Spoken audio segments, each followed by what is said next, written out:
ആ partner capable അല്ല എന്നുള്ള ഒരു അൺകോൺഷ്യസ് ആയിട്ടുള്ള ഒരു ബിലീവ് സിസ്റ്റത്തിൽ നിന്നാണ് ലൈഫിൽ ഒരു ഇൻവിസിബിൾ ആയി ഫീൽ ചെയ്ത് തുടങ്ങും. ഇതിങ്ങനെ ഇവരെ റിമൈൻഡ് ചെയ്തുകൊണ്ടേയിരിക്കും. അവരുടെ റിലേഷൻഷിപ്പ് ഇഷ്യൂസ് പലപ്പോഴും ചൈൽഡ് ആയിട്ട് ഷെയർ ചെയ്യും. ഏജിനെക്കാട്ടും കൂടുതൽ ആ കുട്ടി മെച്ചുവേർഡ് ആയി പോവാണ്. ഈ പാർട്ട്ണർ കോൺസ്റ്റന്റ് ആയിട്ട് റിപ്പീറ്റഡ് ആയിട്ടുള്ള മിസ്റ്റേക്കുകൾ ചെയ്യും. ആ പാർട്ട്ണറെ പോയിട്ട് റെസ്ക്യൂ ചെയ്യും. മറ്റൊരാളുടെ ഇമോഷൻസ് റെഗുലേറ്റ് ചെയ്യാനുള്ള റെസ്പോൺസിബിലിറ്റി എന്റെ അല്ല. ഇങ്ങനെ ഇഷ്യൂസ് ഉണ്ടാക്കുന്നത് ആ പാർട്ട്ണർ ഒരിക്കലും സ്റ്റോപ്പ് ചെയ്യത്തില്ല. ആ ഇഷ്യൂന്ന് നിന്ന് റെസ്ക്യൂ ചെയ്യാൻ അവരുടെ പാർട്ട്ണർ എത്തും എന്നുള്ളത്. എന്റെ സെൽഫ് വർത്ത് ഇരിക്കുന്നത് ഞാൻ ഓവർ ഗിവ് ചെയ്യുമ്പോഴാണ്, ഞാൻ മറ്റൊരാളെ റെസ്ക്യൂ ചെയ്യുമ്പോഴാണ്, ഓവറായിട്ട് ഒരാൾക്ക് വേണ്ടി കാര്യങ്ങൾ ചെയ്തു കൊടുക്കുമ്പോഴാണ്. സ്നേഹം എന്ന് പറയുന്നത് അനുസരണയാണ്. ഞാൻ അനുസരിച്ചാൽ മാത്രമേ എനിക്ക് അവിടെ സ്നേഹം ഉണ്ടായിരിക്കുള്ളൂ. എന്റെ പാർട്ട്ണർ എന്നെ കൺട്രോൾ ചെയ്യാനോ മൈക്രോ മാനേജ് ചെയ്യാനോ. ഒരു റിലേഷൻഷിപ്പിലോ മാരേജിലോ ഒരു പാർട്ട്ണർ വളരെ റെസ്പോൺസിബിൾ ആയിട്ടുള്ള അഡൽട്ട് ആയിരിക്കും. ഇയാളായിരിക്കും കാര്യങ്ങളെല്ലാം മാനേജ് ചെയ്ത് ഗൈഡ് ചെയ്തെല്ലാം മുന്നോട്ട് പോകുന്നത്. സെക്കൻഡ് പാർട്ട്ണർ വളരെ റിലാക്സ്ഡ് ആയിട്ട് പ്രത്യേക റെസ്പോൺസിബിലിറ്റി ഒന്നും ഏറ്റെടുക്കാതെ ആ പാർട്ട്ണർ എല്ലാം ചെയ്യും, അതുകൊണ്ട് ഞാൻ റിലാക്സ്ഡ് ആയിട്ട് മുന്നോട്ട് പോവാം എന്ന രീതിയിൽ പോകുന്ന ഒരു പാസീവ് ആയിട്ടുള്ള ഒരു പാർട്ട്ണർ ആയിരിക്കും. ഈ ഒരു ഡൈനാമിക്സ് റിലേഷൻഷിപ്പിൽ വരുന്നതിനെയാണ് പാരന്റ് ചൈൽഡ് ഡൈനാമിക്സ് എന്ന് പറയുന്നത്. ഏതൊരു റിലേഷൻഷിപ്പിന്റെയും അടിസ്ഥാനം എന്ന് പറയുന്നത് ഹാർഡ്ഷിപ്പ് ഷെയർ ചെയ്യുക, ഇമോഷണലി സപ്പോർട്ട് കൊടുക്കുക എന്നതാണ്, അല്ലെ? ചില ദിവസങ്ങളിൽ അത് 50-50 ആയിരിക്കും, ചില ദിവസങ്ങളിൽ 60-40 ആയിരിക്കും, ചിലപ്പോൾ അത് 30-70 ആവാറുണ്ട്, അല്ലെ? ഇന്നത്തെ വീഡിയോ റിലേഷൻഷിപ്പിൽ വരുന്ന പാരന്റ് ചൈൽഡ് ഡൈനാമിക്സിനെ പറ്റിയിട്ടാണ്. ഇതില് എന്തുകൊണ്ടായിരിക്കും ഒരു പാർട്ട്ണർ വളരെ കൺട്രോളിങ് ആയിട്ട് വരുന്നതെന്നും മറ്റേ പാർട്ട്ണർ എന്തുകൊണ്ടായിരിക്കും സബ്മിസീവ് ആയിട്ട് റെസ്പോൺസിബിലിറ്റി ഒന്നും ഏറ്റെടുക്കാതെ മുന്നോട്ട് പോകുന്നത്. ഈ ഒരു ഡൈനാമിക്സിൽ ഹസ്ബൻഡ് കൺട്രോളിങ് ആയിരിക്കും, വൈഫ് പാസീവ് ആയിരിക്കും, എങ്ങനെ വേണമെങ്കിലും ആയിരിക്കാം. അതുകൊണ്ട് തന്നെ നിങ്ങളുടെ റിലേഷൻഷിപ്പ് ഈ ഒരു ഡൈനാമിക്സ് ഉണ്ടോ എന്ന് അറിയാൻ വേണ്ടിയിട്ടുള്ള കുറച്ച് പോയിന്റ്സ് ഞാൻ പറയാം. എല്ലാ മാസത്തിലും 2 days ഫ്രീ കൺസൾട്ടേഷൻ കൊടുക്കാറുണ്ട്. ജാനുവരി മന്തിലെ കൺസൾട്ടേഷനെ പറ്റി അറിയണമെന്നുണ്ടെങ്കിൽ സ്ക്രീനിൽ കൊടുത്തിട്ടുള്ള വാട്സപ്പ് നമ്പറിലോട്ട് ഫ്രീ കൺസൾട്ടേഷൻ എന്ന് മെസ്സേജ് അയച്ചാൽ മതി. ഈ ഒരു ഡൈനാമിക്സ് നിങ്ങളുടെ റിലേഷൻഷിപ്പിൽ ഉണ്ടോ എന്ന് ചെക്ക് ചെയ്യാൻ ഞാൻ കുറച്ച് പോയിന്റ്സ് പറയാം. ഫസ്റ്റ് പോയിന്റ് എന്ന് പറയുന്നത്, ഒരു പാർട്ട്ണർ ആയിരിക്കും എല്ലാ ഡിസിഷൻസും എടുക്കാൻ ചാൻസ് കൂടുതൽ. അതായത് ഒരു 95% ഡിസിഷൻസും എടുക്കുന്നത് ഒരു പാർട്ട്ണർ ആയിരിക്കും. അതായത് ചെറിയ ചെറിയ കാര്യങ്ങൾ തൊട്ട് ഇന്ന് എന്ത് കഴിക്കണം, ഇന്ന് എവിടത്തേക്ക് പുറത്തോട്ട് പോകണം എന്നുള്ള ചെറിയ ചെറിയ കാര്യങ്ങൾ തൊട്ട് വലിയ വലിയ ലൈഫിൽ ഡിസിഷൻസ് ഉണ്ടല്ലോ, അതുവരെ എടുക്കുന്നത് ഒരു പാർട്ട്ണർ ആയിരിക്കും. മറ്റേ പാർട്ട്ണർക്ക് ഈ ആളെടുക്കുന്ന ഡിസിഷൻ എല്ലാം ഓക്കെ ആയിരിക്കും, വളരെ ഒബീഡിയന്റ് ആയിട്ട് ഈ ഡിസിഷൻസ് എല്ലാം ഫോളോ ചെയ്യായിരിക്കും മറ്റേ പാർട്ട്ണർ എന്ന് പറയുന്നത്. അതായത് ഈ ഒരു ഡിസിഷൻസ് എടുക്കുന്ന പാർട്ട്ണർ ഉണ്ടായിരിക്കുമല്ലോ, ഈ ഒരു പാർട്ട്ണർ ആയിരിക്കും റിലേഷൻഷിപ്പിന്റെ പാരന്റിങ് റോള് ഏറ്റെടുക്കുക. മറ്റേ പാർട്ട്ണർ ചൈൽഡിന്റെ പോലെ ഇവര് പറയുന്ന എല്ലാ കാര്യങ്ങളും അനുസരിച്ച് അത് ഫോളോ ചെയ്ത് പ്രത്യേകിച്ച് ഒപ്പീനിയനോ സജഷനോ ഒന്നും ഇല്ലാതെ മുന്നോട്ട് പോകുന്ന ഒരു പാർട്ട്ണർ ആയിരിക്കും. സെക്കൻഡ് പോയിന്റ് ആണ്, ഒരു പാർട്ട്ണർ മറ്റേ പാർട്ട്ണറുടെ റെസ്പോൺസിബിലിറ്റീസ് ഹാൻഡിൽ ചെയ്യുക. അതായത് നമുക്കൊരു പേഴ്സണൽ അസിസ്റ്റന്റ് വന്നു കഴിഞ്ഞാൽ എങ്ങനെ ഇരിക്കും, അതുപോലെ എല്ലാ കാര്യങ്ങളും ഇവരെ റിമൈൻഡ് ചെയ്തുകൊണ്ടിരിക്കണം. അതായത് ഒരു ബില്ലിന്റെ പേ ചെയ്യുന്ന ഡേറ്റ് ആയി, ആ ഡ്യൂ ഡേറ്റ് ആവുമ്പോൾ അത് റിമൈൻഡ് ചെയ്യണം. അതുപോലെ തന്നെ എല്ലാ കാര്യങ്ങളും ഇങ്ങനെ റിമൈൻഡ് ചെയ്തുകൊണ്ടിരിക്കണം. ഇപ്പൊ എന്തെങ്കിലും ഒരു ഫാമിലി ഫംഗ്ഷൻ ഉണ്ടെങ്കിൽ ആ ഫംഗ്ഷനെ പറ്റിയിട്ട് റിമൈൻഡ് ചെയ്യണം. അതുപോലെ തന്നെ കുഞ്ഞുങ്ങളുടെ എന്തെങ്കിലും കാര്യം ഉണ്ടെങ്കിൽ അതിനെ പറ്റിയിട്ട് റിമൈൻഡ് ചെയ്യാം.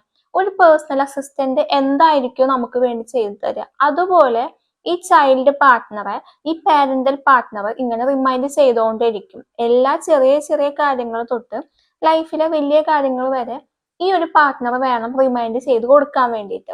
ഒക്കേഷണലി ഇങ്ങനെ ചെയ്യുന്നത് തെറ്റല്ല. അതായത് എന്തെങ്കിലും ഉണ്ടെങ്കിൽ നമുക്ക് പാർട്ട്ണർ ഒന്ന് റിമൈൻഡ് ചെയ്യുന്നതൊന്നും തെറ്റല്ല.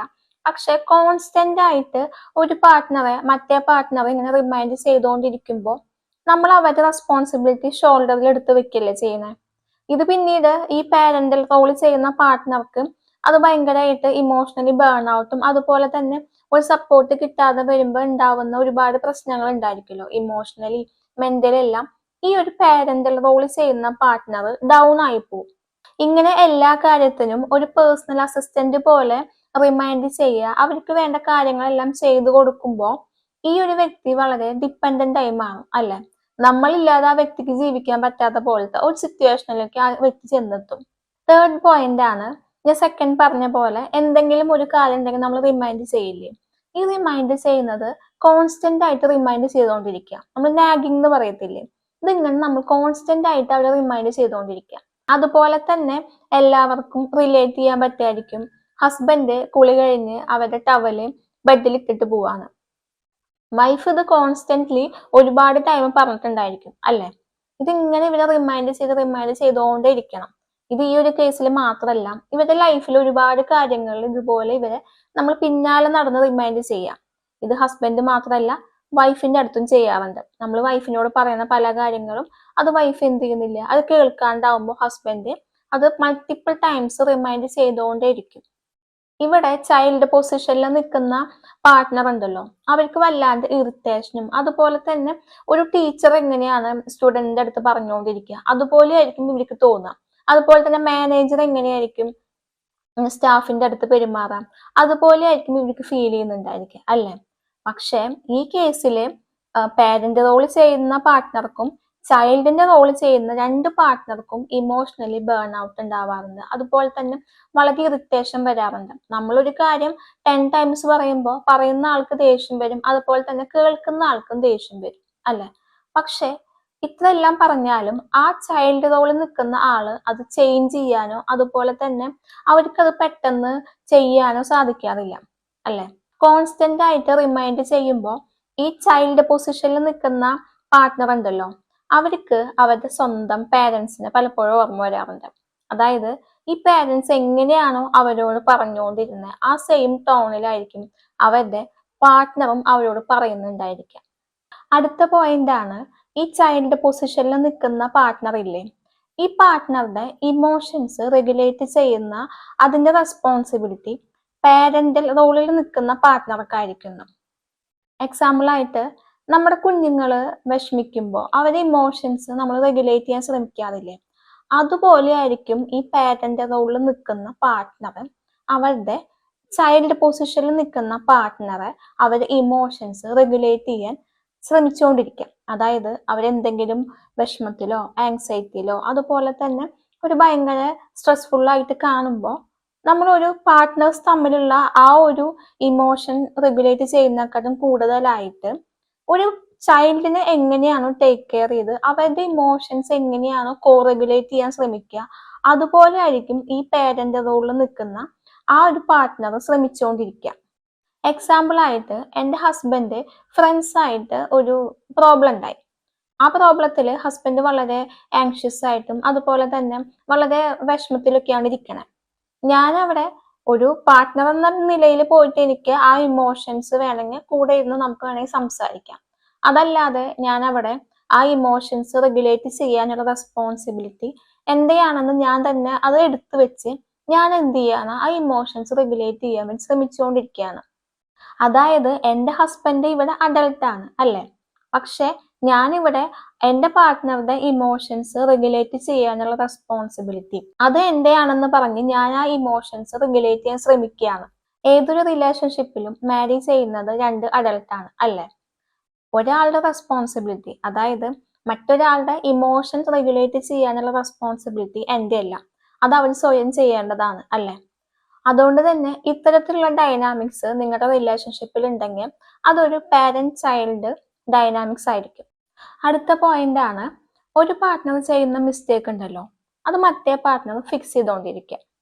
ഞാനിവിടെ പറയുന്നത് നമ്മൾ ചെയ്യുന്ന ഒന്നോ രണ്ടോ മിസ്റ്റേക്ക് നമ്മുടെ പാർട്ട്ണർ ഫിക്സ് ചെയ്യുന്ന ആ ഒരു കാര്യമല്ല. കോൺസ്റ്റന്റ് ആയിട്ട് ചിലത് പല മിസ്റ്റേക്കുകൾ ചെയ്യാറുണ്ട്. അതായത് ഫൈനാൻഷ്യൽ ആയിട്ടുള്ള ഇഷ്യൂസ്, അതുപോലെ തന്നെ പല ക്രൈസിസുകൾ, സോഷ്യൽ കോൺഫ്ലിക്റ്റ് ഒക്കെ, ഇപ്പോൾ ആരെങ്കിലും ആയിട്ട് ഉണ്ടാവുന്ന ഫൈറ്റുകൾ, അതുപോലെ തന്നെ വളരെ ടോക്സിക് ആയിട്ടുള്ള പല കാര്യങ്ങളും ഒരു പാർട്ട്ണർ റിപ്പീറ്റഡ് ആയി ചെയ്തുകൊണ്ടിരിക്കുകയാണ്. നിങ്ങൾ അവിടെ നിങ്ങളുടെ പാർട്ട്ണറെ കോൺസ്റ്റന്റിൽ എന്ത് ചെയ്യാണ്, റെസ്ക്യൂ ചെയ്തുകൊണ്ടിരിക്കുകയാണ്. ഇവരിതൊരിക്കലും സ്റ്റോപ്പ് ചെയ്യത്തില്ല അല്ലെ. അതായത് ഇങ്ങനെ ഇഷ്യൂസ് ഉണ്ടാക്കുന്നത് ആ പാർട്ട്ണർ ഒരിക്കലും സ്റ്റോപ്പ് ചെയ്യത്തില്ല. കാരണം അവർക്കറിയാം അവരെ ആ ഇഷ്യൂയിൽ നിന്ന് റെസ്ക്യൂ ചെയ്യാൻ അവരുടെ പാർട്ട്ണർ എത്തും എന്നുള്ളത്. അതുകൊണ്ട് തന്നെ അവരൊരിക്കലും ആ ഒരു മിസ്റ്റേക്കിൽ നിന്ന്, ആ ഒരു എക്സ്പീരിയൻസിൽ നിന്ന് അവരൊന്നും ലേൺ ചെയ്യാൻ പോകുന്നില്ല. അതായത് നമ്മളൊരു മിസ്റ്റേക്ക് ചെയ്യുമ്പോൾ നമുക്ക് അതിൽ നിന്നൊരു ലേണിംഗ് ഉണ്ടായിരിക്കും അല്ലെ. എൻ്റെ ഒരു മിസ്റ്റേക്കിൽ നിന്ന്, ആ ഒരു എക്സ്പീരിയൻസിൽ നിന്ന് ഞാൻ ലേൺ ചെയ്യുന്ന ഒരു ലേണിംഗ് പലപ്പോഴും ഈ പാർട്ട്ണർക്ക് ഉണ്ടായിരിക്കില്ല. അതായത് ഈ പാർട്ട്ണർ കോൺസ്റ്റന്റ് ആയിട്ട് റിപ്പീറ്റഡ് ആയിട്ടുള്ള മിസ്റ്റേക്കുകൾ ചെയ്യും. പേരന്റ് റോളിലുള്ള പാർട്ട്ണർ പോയിട്ട് ഈ ഒരു പാർട്ട്ണറെ പോയിട്ട് റെസ്ക്യൂ ചെയ്യും. അതുകൊണ്ട് തന്നെ ഈ പാർട്ട്ണർ അതിന്റെ ലേണിങ്സ് അതെന്താണെന്ന് അവർക്ക് പഠിക്കാൻ പറ്റില്ല. അതുകൊണ്ട് തന്നെ അവർ ഈ മിസ്റ്റേക്ക് കണ്ടിന്യൂസ് ആയി ചെയ്തുകൊണ്ടിരിക്കും. കാരണം അവർക്കറിയാം അവർ ചെയ്യുന്ന മിസ്റ്റേക്കിന് അവരെ റെസ്ക്യൂ ചെയ്യാനും ആ മിസ്റ്റേക്ക് ഫിക്സ് ചെയ്യാനും ഈ പാരന്റ് റോളിലുള്ള ആ ഒരു പാർട്ട്ണർ വരുമെന്നുള്ളത്. അടുത്ത പോയിന്റ് ആണ്, നിങ്ങൾ നിങ്ങളുടെ പാർട്ട്ണറെ പറ്റിയിട്ട് എപ്പോഴും വറി ചെയ്തുകൊണ്ടിരിക്കും. അതായത് എനിക്ക് എൻ്റെ കുഞ്ഞിനെ പറ്റിയിട്ട് ഞാൻ എങ്ങനെയായിരിക്കും വറി ചെയ്യുക, ഒന്ന് പുറത്തോട്ട് പോകുമ്പോഴോ അതുപോലെ തന്നെ ചെറിയ ചെറിയ കാര്യങ്ങളിൽ പോലും ഞാൻ ഇങ്ങനെ വറി ചെയ്തുകൊണ്ടിരിക്കില്ലേ, അതുപോലെ നിങ്ങൾ നിങ്ങളുടെ പാർട്ട്ണറെ പറ്റിയിട്ട് വറി ചെയ്തുകൊണ്ടിരിക്കും. പേരന്റ് റോളിൽ നിൽക്കുന്ന പാർട്ട്ണർ ഉണ്ടല്ലോ, ആ പാർട്ട്ണറുടെ ചൈൽഡ് പൊസിഷനിൽ നിൽക്കുന്ന പാർട്ട്ണറെ ഒരു കുഞ്ഞിനെ എങ്ങനെയായിരിക്കും നമ്മൾ അവരെ പറ്റി എങ്ങനെയായിരിക്കും വറി ചെയ്യുക, അതുപോലെ നമ്മൾ വറി ചെയ്തുകൊണ്ടിരിക്കും. നമ്മുടെ കുഞ്ഞിനെ നമ്മൾ എങ്ങനെയായിരിക്കും നോക്കിക്കാണാം, അതുപോലെ ഇവര് എല്ലാ കാര്യങ്ങളും മൈക്രോ മാനേജ് ചെയ്ത് എല്ലാ കാര്യത്തിലും അവരെന്ത് വറി ചെയ്തുകൊണ്ടേയിരിക്കും. അടുത്ത പോയിന്റ് ആണ്, നിങ്ങൾക്ക് നിങ്ങളുടെ ലൈഫിൽ ഒരു മടുപ്പ് ഫീൽ ചെയ്ത് തുടങ്ങും. അതായത് ഈ പേരന്റൽ റോളിൽ നിൽക്കുന്ന പാർട്ട്ണർ ഉണ്ടല്ലോ, ഈ പാർട്ട്ണർക്ക് കുറച്ച് നാൾ കഴിയുമ്പോൾ ഇവരൊരുപാട് ഓവർ ഗിവ് ചെയ്യുകയാണല്ലോ. അതായത് അവരുടെ പാർട്ട്ണറെ അവരവരുടെ ചൈൽഡിനെ പോലെ ഒരുപാട് ടൈമും എനർജിയും അതുപോലെ എഫേർട്ട് എല്ലാം ഇട്ടിട്ട് അവർ ഓവർ ഗിവ് ചെയ്ത് ഇതെല്ലാം ചെയ്തിട്ടും അവർ എക്സ്പെക്ട് ചെയ്ത രീതിയിലുള്ള ഒരു അപ്രീസിയേഷനോ അതുപോലെ തന്നെ അവർക്ക് ലൈഫിൽ ഒരു ഇൻവിസിബിൾ ആയി ഫീൽ ചെയ്ത് തുടങ്ങും. ഓവർ ഗിവ് ചെയ്യുമ്പോൾ ഇവർക്ക് ഒരിക്കലും ഇത് അവരുടെ മറ്റേ പാർട്ട്ണറുടെ നിന്ന് റിസീവ് ചെയ്യാൻ പറ്റണില്ല. അവർക്കത് കിട്ടാതാവുമ്പോൾ അവരുടെ ലൈഫിൽ അവർക്ക് മടുപ്പ് ഫീൽ ചെയ്ത് തുടങ്ങും. അതുപോലെ തന്നെ ആ റിലേഷൻഷിപ്പിൽ അവർ ഇൻവിസിബിൾ ആയിട്ട് ഫീൽ ചെയ്ത് തുടങ്ങും. ഞാൻ ഒരുപാട് ഫോക്കസും അറ്റൻഷനും എല്ലാം ഞാൻ കൊടുത്തുകൊണ്ടിരിക്കുന്നത് എൻ്റെ പാർട്ട്ണർക്കാണ്. ആ ഒരു എഫേർട്ടിന് അവർക്കൊരു അപ്രീസിയേഷനോ അതുപോലെ തന്നെ ഒരു ഇമോഷണൽ സപ്പോർട്ടോ കിട്ടാതാവും. ഇനി ആ ചൈൽഡ് പൊസിഷനിൽ നിൽക്കുന്ന പാർട്ട്ണർ ഉണ്ടല്ലോ, ആ പാർട്ട്ണർക്കും ഇതുപോലെ തന്നെ ലൈഫിൽ മടുപ്പ് വന്നു തുടങ്ങും. അതായത് ഇവരെ ഇങ്ങനെ മൈക്രോ മാനേജ് ചെയ്യുക അതുപോലെ തന്നെ അവരുടെ ഓരോ കാര്യങ്ങളും എക്സസീവ് ആയിട്ട് കൺട്രോൾ ചെയ്തു തുടങ്ങുമ്പോൾ ഇവർക്ക് ഇവരുടെ ലൈഫിൽ പ്രത്യേകിച്ച് ഒരു ഫ്രീഡോ അതുപോലെ തന്നെ ഒരു സജഷനോ ഒന്നും പറയാൻ പറ്റാതാവും. അതുകൊണ്ട് തന്നെ ഇവർക്ക് കിട്ടുന്നത് അവർക്ക് ഓവറായി തോന്നി തുടങ്ങും. അതായത് മറ്റേ ആള് ഓവറായിട്ട് ഗിവ് ചെയ്തുകൊണ്ടിരിക്കുമ്പോൾ ഇത് റിസീവ് ചെയ്യാൻ പറ്റാത്ത പോലെയായിരിക്കും ഈ ചൈൽഡ് പൊസിഷനിൽ നിൽക്കുന്ന പാർട്ട്ണർക്ക്. ഈ ഒരു ഡൈനാമിക്സ് റിലേഷൻഷിപ്പിന്റെ സ്റ്റാർട്ടിങ് സ്റ്റേജിലെല്ലാം ഭയങ്കര ഹെൽത്തി ആയിട്ടും നല്ല പെർഫെക്റ്റ് ആയിട്ടുള്ള കോംബോ ഒക്കെ ആയിട്ട് നമുക്ക് തോന്നും. പക്ഷെ പിന്നീട് ഗ്രാജുവലി ഈ റിലേഷൻഷിപ്പിൽ മുന്നോട്ട് പോകുമ്പോൾ ഇവർ തമ്മിലുള്ള ഇമോഷണൽ ഇന്റിമസി ഇല്ലാതാവും. അതുപോലെ തന്നെ ആ റിലേഷൻഷിപ്പിൽ രണ്ടുപേരും അൺഹാപ്പി ആയിട്ട് മാറും. ഇങ്ങനെ റിലേഷൻഷിപ്പിൽ പാരന്റ് ചൈൽഡ് എന്ന് പറയുന്ന ഡൈനാമിക്സ് വരുന്നത് ഒരു തെറ്റല്ല. നമുക്കിത് മനസ്സിലാക്കി നമുക്ക് ആ അവയർനെസ് കിട്ടിക്കഴിയുമ്പോൾ നമുക്കിത് ചേഞ്ച് ചെയ്യാൻ സാധിക്കുന്നതാണ്. ഈ ഒരു പാരന്റായി ആക്ട് ചെയ്യുന്ന പാർട്ട്ണറും അതുപോലെ തന്നെ ചൈൽഡായി ആക്ട് ചെയ്യുന്ന പാർട്ട്ണറും ഇവരുടെ രണ്ടുപേരുടെ ഭാഗത്തും നമുക്ക് മിസ്റ്റേക്ക് ആണെന്ന് പറയാൻ പറ്റില്ല. അതായത് ഇത് രണ്ടും അവരുടെ കോപ്പി മെക്കാനിസം ആണ്. അതായത് ഞാൻ ആ ഒരു റിലേഷൻഷിപ്പിൽ ഞാൻ ഒരു പാരന്റ് ആയിട്ട് ആക്ട് ചെയ്യുന്നത് എൻ്റെ ഒരു കോപ്പി മെക്കാനിസം ആണ്. അതുപോലെ തന്നെ എൻ്റെ റിലേഷൻഷിപ്പിൽ ഞാൻ ഒരു ചൈൽഡായിട്ട് ആക്ട് ചെയ്യുന്നതും ഒരു കോപ്പി മെക്കാനിസം ആണ്. ഇനി ഇത് എങ്ങനെയായിരിക്കും ഡെവലപ്പ് ആയിട്ടുണ്ടായിരിക്കും? ഞാൻ എന്തുകൊണ്ടാണ് എൻ്റെ റിലേഷൻഷിപ്പിൽ പാരന്റ് ആയിട്ട് ആക്ട് ചെയ്യുന്നത്, അത് നമുക്ക് ഫസ്റ്റ് ഒന്ന് നോക്കാം. ഇത് വന്നിരിക്കുന്നത് ചൈൽഡ്ഹുഡ് എക്സ്പീരിയൻസസ് വഴിയാണ്. അതായത് എൻ്റെ ഫാമിലിയിൽ എൻ്റെ പേരൻസ് വളരെ ഇമോഷണലി ഇമ്മച്വർ ആണെന്ന് വിചാരിക്കാം. അതായത് എൻ്റെ പേരൻസ് അവരുടെ റിലേഷൻഷിപ്പ് ഇഷ്യൂസ് എൻ്റെ അടുത്ത് ഷെയർ ചെയ്യാണ്. അതുപോലെ തന്നെ അവരുടെ പേഴ്സണൽ ആയിട്ട് ഇഷ്യൂസും ഫൈനാൻഷ്യൽ ആയിട്ടുള്ള ഇഷ്യൂസും ഇതെല്ലാം ചൈൽഡായിട്ട് കമ്മ്യൂണിക്കേറ്റ് ചെയ്യുമ്പോൾ ഇത്തരത്തിലുള്ള ചൈൽഡിനെ പാരന്റിഫൈഡ് ചൈൽഡ് എന്നാണ് പറയുന്നത്. പാരന്റിഫൈഡ് ചൈൽഡ് എന്ന് പറയുന്നത് ഏജിനെക്കാട്ടും കൂടുതൽ ഇമോഷണലി മെച്ചുവേർഡ് ആവുക. അതായത് ഒരു കുഞ്ഞിന് സിബ്ലിങ്സ് വരുമ്പോൾ, അതായത് യങ്ങർ ആയിട്ടുള്ള സിബ്ലിങ്സ് വരുമ്പോൾ ഈ സിബ്ലിങ്സിനെ നോക്കേണ്ട റെസ്പോൺസിബിലിറ്റി ഈ മൂത്ത ചൈൽഡ് ഏറ്റെടുക്കുകയാണ്. അതായത് പേരൻസ് ഇവിടെ കൺസിഡർ ചെയ്യുന്നത് ഇത് മൂത്ത കുട്ടിയായിട്ടാണ് അല്ലെ, അതുകൊണ്ട് തന്നെ ഈ കുട്ടിയിൽ ഒരുപാട് റെസ്പോൺസിബിലിറ്റി ഏൽപ്പിക്കുകയാണ്. ഇത് കുട്ടിക്ക് പിന്നീട് ആ ഒരു ചൈൽഡ്ഹുഡ് എന്ന് പറയുന്നത് നഷ്ടമാവാണ്. ആ ഇമോഷണലി ആ കുഞ്ഞ് മെച്യൂർഡ് ആവാണ്. ഏജിനെക്കാട്ടും കൂടുതൽ ആ കുട്ടി മെച്യൂർഡ് ആയി പോവാണ്. അതുപോലെ തന്നെയാണ് ഇമോഷണലി ഇമ്മെച്യൂർ ആയിട്ടുള്ള പേരൻസ് അവരുടെ റിലേഷൻഷിപ്പ് ഇഷ്യൂസ് പലപ്പോഴും ചൈൽഡായിട്ട് ഷെയർ ചെയ്യും. ഇവരിവിടെ ചൈൽഡിനെ കാണുന്നത് ഒരു ഇമോഷണൽ കാര്യങ്ങളെല്ലാം ഷെയർ ചെയ്യാനും ഒരു ഫ്രണ്ട് എന്ന രീതിയിലും അതുപോലെ തന്നെ ഒരു പാർട്ട്ണർ എന്ന രീതിയിലായിരിക്കും ഈ ചൈൽഡിനെ അവർ ട്രീറ്റ് ചെയ്യുക. ഇത് പലപ്പോഴും ചൈൽഡിന്റെ റെസ്പോൺസിബിലിറ്റി എന്ന് പറയുന്നത് പേരൻസിന് വേണ്ട ഇമോഷണൽ സപ്പോർട്ട് കൊടുക്കലായിരിക്കും. ഈ ഒരു കേസിൽ ചൈൽഡിന് പലപ്പോഴും ഇമോഷണൽ സപ്പോർട്ട് പേരൻസിന്റെ അടുത്തുനിന്ന് ലഭിക്കുന്നില്ല.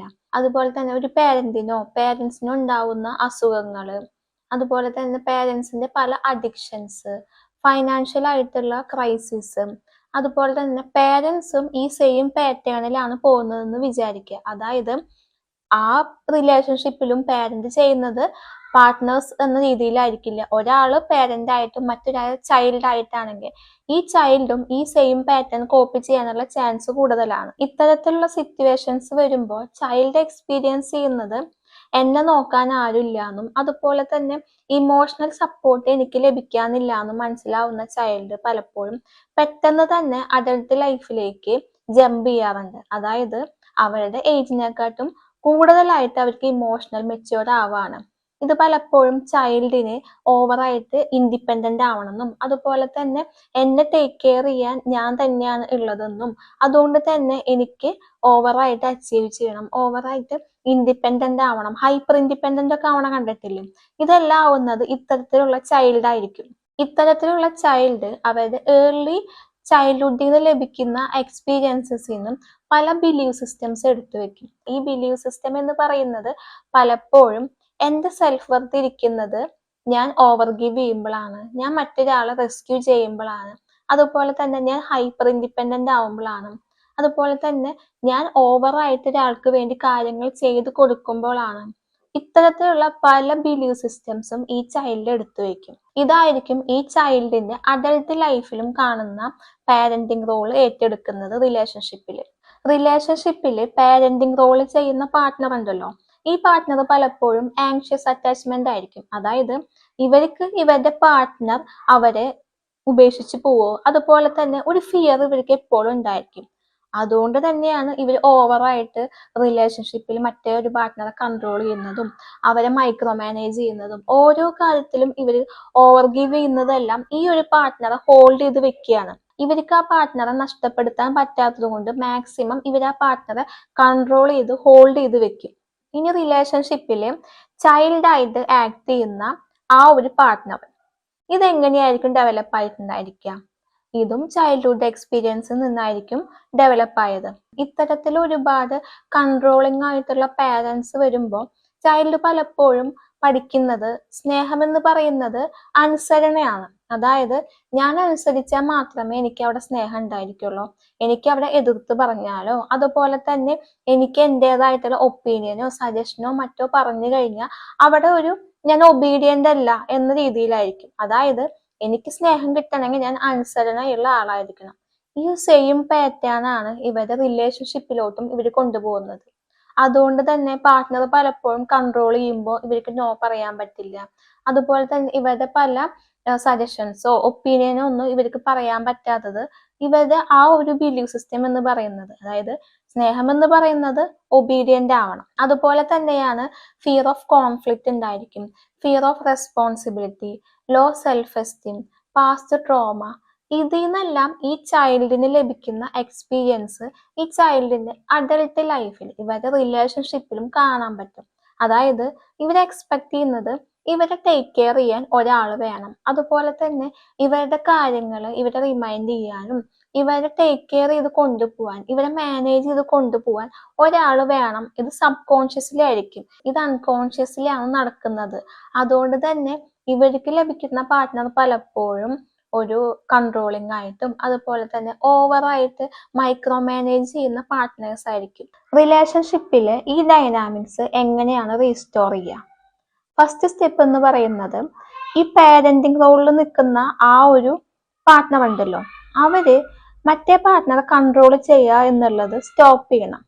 ഇത് ഭയങ്കര ബുദ്ധിമുട്ടുള്ള കാര്യമാണ്. അതായത് ഇവർക്ക് ഇവരുടെ ആ കൺട്രോൾ പോവുക എന്ന് പറയുന്നത് വളരെ ബുദ്ധിമുട്ടുള്ള ഒരു കാര്യമാണ്. റിലേഷൻഷിപ്പിൽ പാരന്റായി ആക്ട് ചെയ്യുന്ന പാർട്ട്ണർ പലപ്പോഴും ഇവരെ കൺട്രോൾ ചെയ്യാൻ ശ്രമിക്കുന്നത് ഇവര് പോലും അൺകോൺഷ്യസ്ലി അറിയാതെ മറ്റേ ചൈൽഡ് പൊസിഷനിൽ നിൽക്കുന്ന ആ പാർട്ട്ണർ കേപ്പബിൾ അല്ല എന്നുള്ള ഒരു അൺകോൺഷ്യസ് ആയിട്ടുള്ള ഒരു ബിലീവ് സിസ്റ്റത്തിൽ നിന്നാണ്. അതായത് എന്റെ പാർട്ട്ണർ കേപ്പബിൾ അല്ല, അതുകൊണ്ട് തന്നെ ഞാൻ വേണം കാര്യങ്ങളെല്ലാം ചെയ്യാൻ വേണ്ടിയിട്ട്, എന്റെ കൺട്രോളിൽ വേണം കാര്യങ്ങളെല്ലാം മുന്നോട്ട് പോവാൻ, ഞാൻ മൈക്രോ മാനേജ് ചെയ്യണം എന്റെ പാർട്ട്ണറെ. നിങ്ങളുടെ ചൈൽഡ് പൊസിഷനിൽ നിൽക്കുന്ന പാർട്ട്ണർ ഉണ്ടല്ലോ, ആ പാർട്ട്ണർ പതുക്കെ പതുക്കെ കാര്യങ്ങൾ ചെയ്യാൻ സ്റ്റാർട്ട് ചെയ്യും. അതായത് നിങ്ങൾ അവരെ കൺട്രോൾ ചെയ്യുന്നത് കൊണ്ടാണ് സബ് കോൺഷ്യസ്ലി അവര് ഡിപ്പെൻഡന്റ് ആയിട്ട് നിങ്ങളുടെ അടുത്ത് നിൽക്കുന്നത്. നിങ്ങൾ എന്ന് അവരെ കൺട്രോൾ ചെയ്യുന്നു, സ്റ്റോപ്പ് ചെയ്യുന്നു, മൈക്രോ മാനേജ് ചെയ്യുന്നത് സ്റ്റോപ്പ് ചെയ്യുന്നത്, ആ ടൈമിൽ നിങ്ങളുടെ പാർട്ട്ണർ ഇൻഡിപെൻഡന്റ് ആയിട്ട് കാര്യങ്ങൾ ഹാൻഡിൽ ചെയ്യാനും ഈക്വൽ ആയിട്ട് കോൺട്രിബ്യൂട്ട് ചെയ്യാനും സാധിക്കും. സെക്കൻഡ് പോയിന്റ് ആണ് എൻകറേജ് ഇൻഡിപെൻഡൻസ്. ഈ പാരന്റായി ആക്ട് ചെയ്യുന്ന പാർട്ട്ണർ കൺട്രോൾ സ്റ്റോപ്പ് ചെയ്യുമ്പോൾ എന്തായാലും ചൈൽഡായിട്ട് ആക്ട് ചെയ്യുന്ന ആ ഒരു പാർട്ട്ണർ ഉണ്ടല്ലോ, അവർ പല രീതിയിലുള്ള മിസ്റ്റേക്കുകൾ ചെയ്യും. അതുപോലെ തന്നെ ഇമ്പോർട്ടൻ്റ് ആയിട്ടുള്ള പല ഡെഡ് ലൈൻ അവർ മറന്നു പോകും. ഇമ്പോർട്ടൻ്റ് ആയിട്ടുള്ള പല കാര്യങ്ങളും അവർ ചെയ്യാതിരിക്കും. ഇത്തരത്തിലുള്ള സിറ്റുവേഷൻസ് വരുമ്പോൾ നിങ്ങൾ അവരെ ഇമ്മീഡിയറ്റ് ആയിട്ട് റെസ്ക്യൂ ചെയ്യാതെ അവരെ അലോ ചെയ്യാം. പലപ്പോഴും നമ്മൾ മിസ്റ്റേക്കിൽ നിന്നാണ് പല ലെസൺസും ലേൺ ചെയ്യുന്നത്, അല്ലെ? അവർ പതുക്കെ പതുക്കെ ഓരോന്നായിട്ട് ലേൺ ചെയ്ത് വരുമ്പോൾ ഇംപെർഫെക്റ്റ് ആയിരിക്കും. ആ ഇംപെർഫെക്റ്റിൽ നിന്ന് അവർ ഓരോ കാര്യങ്ങൾ ലേൺ ചെയ്ത് വരുമ്പോൾ പതുക്കെ പതുക്കെ റിലേഷൻഷിപ്പിൽ ആ ബാലൻസ് റീസ്റ്റോർ ചെയ്യാൻ തുടങ്ങും. അടുത്ത പോയിന്റ് ആണ് കമ്മ്യൂണിക്കേഷൻ. റിലേഷൻഷിപ്പിൽ എക്സ്പീരിയൻസ് ചെയ്യുന്ന കാര്യങ്ങളുണ്ടല്ലോ, അതായത് എൻ്റെ പാർട്ട്ണർ എന്നെ കൺട്രോൾ ചെയ്യാണോ, അതോ എൻ്റെ പാർട്ട്ണർ എന്നെ ഓവറായിട്ട് മൈക്രോ മാനേജ് ചെയ്യാണോ, ഇതെല്ലാം നമ്മൾ ഓപ്പൺ ആയിട്ട് എക്സ്പ്രസ് ചെയ്ത് കമ്മ്യൂണിക്കേറ്റ് ചെയ്യാൻ സ്റ്റാർട്ട് ചെയ്യാം. ഇങ്ങനെ ചെയ്യുമ്പോൾ രണ്ടുപേർക്കും ഒരു അവയർനെസ് കിട്ടും. ഇത് നിങ്ങൾക്ക് പലപ്പോഴും നിങ്ങളുടെ ബിഹേവിയറിൽ ഉണ്ടാവുന്ന കാര്യങ്ങൾ ചേഞ്ച് ചെയ്യാനും നിങ്ങളുടെ ഭാഗത്ത് ഉണ്ടാവുന്ന മിസ്റ്റേക്കുകൾ, തെറ്റുകളെല്ലാം നിങ്ങൾക്ക് തിരുത്താനൊക്കെ സഹായിക്കും. അടുത്ത പോയിന്റ് ആണ് ബൗണ്ടറീസ് സെറ്റ് ചെയ്യുക. അതായത് പാരന്റായിട്ട് ആക്ട് ചെയ്യുന്ന ആ പാർട്ട്ണർ ഉണ്ടല്ലോ, ആ പാർട്ട്ണർ മനസ്സിലാക്കുക ഓവർ ഫങ്ഷൻ ചെയ്യേണ്ട കാര്യമില്ല, അതുപോലെ തന്നെ ഓവർ ഗിവ് ചെയ്യേണ്ട കാര്യമില്ല.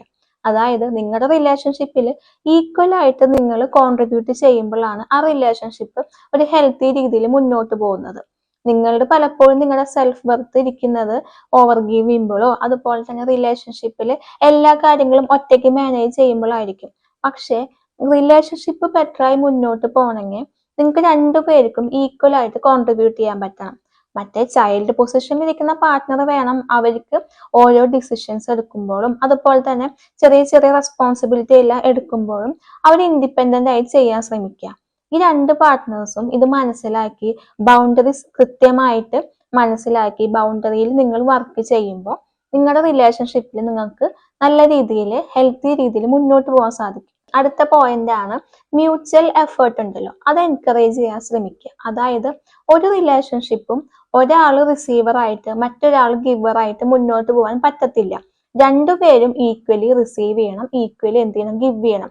ചില ടൈമിൽ അത് 50-50, ചില ടൈമിൽ അത് 60-40 ആയിരിക്കും, ചില ടൈമിൽ അത് 70-30 ആയിരിക്കും. പക്ഷെ ഒരാൾ എൻ്റേർലി ഗിവ് ചെയ്യാനോ മറ്റൊരാൾ എൻ്റേർലി റിസീവ് ചെയ്യാനോ നിന്ന് കൊടുക്കരുത്. അങ്ങനെ ചെയ്യുമ്പോഴാണ് റിലേഷൻഷിപ്പിൽ മുന്നേ പറഞ്ഞ പോലെ നമുക്കൊരു പരിധി കഴിയുമ്പോൾ, ഒരു ടൈം പീരീഡ് കഴിയുമ്പോൾ മടുപ്പ് വരുന്നതും നമ്മൾ ഒരുപാട് ഡ്രെയിൻഡ് ആവുന്നതും ഒക്കെ നമുക്ക് ഫീൽ ചെയ്യുന്നത് നമ്മൾ ഒരാൾ മാത്രം ഓവറായിട്ട് ഗിവ് ചെയ്യുമ്പോൾ മറ്റൊരാൾ എല്ലായ്പ്പോഴും റിസീവ് ചെയ്യുമ്പോൾ അവിടെ ഇംബാലൻസ് വരുന്നത് കൊണ്ടാണ്. ഇനി ലാസ്റ്റ് ആൻഡ് ഫൈനൽ പോയിന്റ് ആണ് റീകണക്ട് വിത്ത് യുവർ സെൽഫ്. അതായത് ഞാൻ നിൽക്കുന്നത് ഒരു പാരന്റ് എന്ന നിലയിലാണോ, ഞാൻ നിൽക്കുന്നത് ഒരു ചൈൽഡ് എന്ന നിലയിലാണോ എന്ന് നമ്മൾ ആദ്യം മനസ്സിലാക്കി കഴിയുമ്പോൾ നിങ്ങൾക്ക് നിങ്ങളുടേതായിട്ടുള്ള ഒരു പേഴ്സണൽ ഗ്രോത്ത് ഉണ്ടല്ലോ, നിങ്ങളുടെ പേഴ്സണൽ ഗ്രോത്തിലോട്ട് നിങ്ങൾ കൂടുതലായിട്ട് കണക്ട് ചെയ്യാൻ ശ്രമിക്കുക. നിങ്ങൾക്ക് സ്വന്തമായിട്ട് പേഴ്സണൽ ഗോൾസ് ഉണ്ടായിരിക്കില്ലേ, അങ്ങനത്തെ പേഴ്സണൽ ഗോൾസ്, പേഴ്സണൽ ഗ്രോത്തിന് വേണ്ട കാര്യങ്ങൾ, നിങ്ങളുടെ ഹോബീസ്, സെൽഫ് ഇംപ്രൂവ്മെന്റ്, ഇതിലെല്ലാം നിങ്ങൾ ഫോക്കസ് ചെയ്യാം.